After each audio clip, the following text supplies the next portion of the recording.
Hello viewers, welcome to Nivetha's kitchen. இன்றைக்கி எல்லாருக்கும் ரொம்ப பிடிச்ச மாதிரியான ஒரு டிஷ் தான் செய்ய போகிறோம். நான் சொல்கிற அளவுகளோட அப்படியே செஞ்சு பாருங்கள். ஹோட்டல் ஸ்டைலில் உங்களுக்கு அப்படியே கிடைக்கும். வீட்டில் ஹோட்டல் பக்கம் கூட போய் பார்க்க மாட்டீங்க, அந்த அளவுக்கு சூப்பராக வீட்டிலே ரெடி ஆகிடும். இன்றைக்கி செய்கிறதுக்கு 4 டேபிள் ஸ்பூன் அளவுக்கான ஆயில் ஊற்றிருக்கிறேன். அளவில் சொல்லணுன்னா 200 ml ஆயில் ஊற்றிக்கோங்க. 2 பெரிய சைஸு பட்டையை உடச்சி சேர்த்துருக்கிறேன். 2 ஏலக்காய், 4 கிராம்பு, ஒரு ஸ்டார் அனி சேர்த்துக்கலாம். 3 பெரிய வெங்காயத்தை நீல வாக்கில் கட் பண்ணி எடுத்து வச்சுருக்கிறேன். அதையும் இந்த சமயத்தில் ஆட் பண்ணிக்கோங்க. சின்ன வெங்காயமாக இருந்துச்சுன்னா 5 வெங்காயம் சேர்த்துக்கோங்க. நமக்கு இந்த அளவுக்கு வதங்கி வந்ததுக்கப்புறம் 2 பிரியாணி இலை, ஒரு மராட்டி மூக்கு ஆட் பண்ணிக்கலாம். இந்த சமயத்தில் தான் ஆட் பண்ணிக்கணும். இது கூடவே 3 பச்சை மிளகாய் ஆட் பண்ணிக்கலாம். இஞ்சி பூண்டு விழுது 3 டேபிள் ஸ்பூன் ஆட் பண்ணிக்கோங்க. நல்லா கலந்து விட்டுக்கலாம். மீடியம் ஃப்ளேம்லேயே வச்சு பரட்டி விட்டுக்கோங்க. ஒரு கை அளவுள்ள மல்லி இலைகள் சேர்த்துக்கலாம்.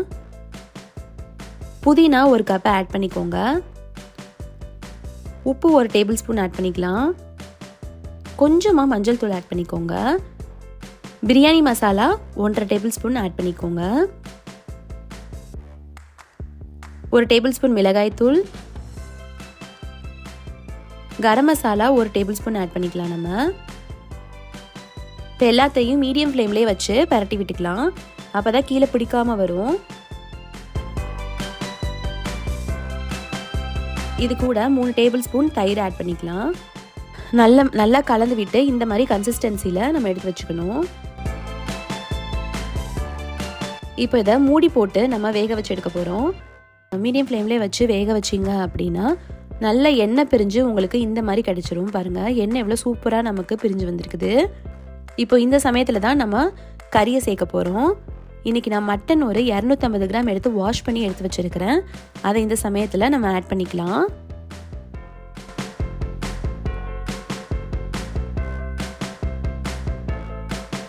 நல்லா இந்த மசாலா கூட ஃபுல்லாக கறி நமக்கு கோட் ஆகிற மாதிரி பரட்டி விட்டுக்கோங்க.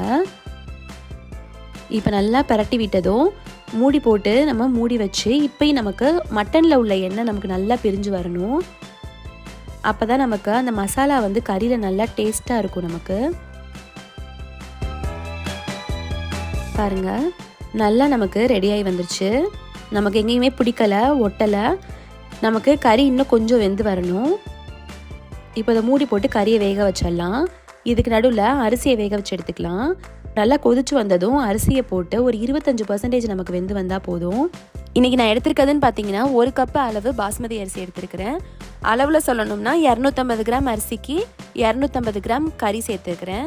இப்போ பாருங்கள், நமக்கு நல்லா கறி வெந்து ஆயில் பிரிஞ்சு சூப்பராக ரெடியாகி வந்துச்சு. இப்போ இது கூட நம்ம வேக வச்ச அரிசியை சேர்த்துக்கலாம். நல்லா ஒரு 25% உங்களுக்கு வெந்தால் போதும். இந்த தம்மிலேயே உங்களுக்கு ஃபுல்லாக வெந்து வந்துடும் அரிசி. அப்போ தான் உங்களுக்கு உடையாமல் கரெக்டாக வரும். இப்போ இது கூட ஒரு துணியோ இல்லைனா இந்த மாதிரி அலுமினியம் ஃபாயில் ஷீட் இருந்துச்சு அப்படின்னா அதை போட்டு நம்ம நல்லா ஒரு 40 நிமிஷம் 20 நிமிஷம் மீடியம் ஃப்ளேமில், 20 நிமிஷம் லோ ஃப்ளேமில் வச்சு 40 நிமிஷம் நீங்கள் வேக வச்சு எடுத்தீங்க அப்படின்னா சூப்பராக ரெடி ஆயிரும். பாருங்கள், இப்போ தம்லேருந்து நம்ம எடுத்து பார்க்கலாம்.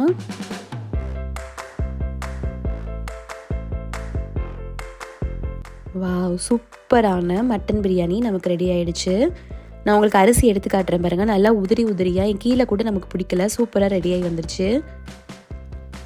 இப்போ இந்த மாதிரி உதுத்து விட்டே நீங்கள் மசாலாவையும் அரிசியையும் நல்லா கலந்து விட்டுக்கோங்க. இந்த மாதிரி கண்டிப்பாக ட்ரை பண்ணி பாருங்கள். ரொம்பவே அட்டகாசமாக இருக்கும். ஹோட்டல் ஸ்டைலில் அப்படியே கிடைக்கும். கண்டிப்பாக ட்ரை பண்ணி பார்த்துட்டு எப்படி இருக்குதுன்னு எனக்கு கமெண்ட்டில் சொல்லுங்கள். வீடியோ பிடிச்சிருந்தாலும் லைக் பண்ணுங்கள், ஷேர் பண்ணுங்கள், சப்ஸ்கிரைப் பண்ணுங்கள்.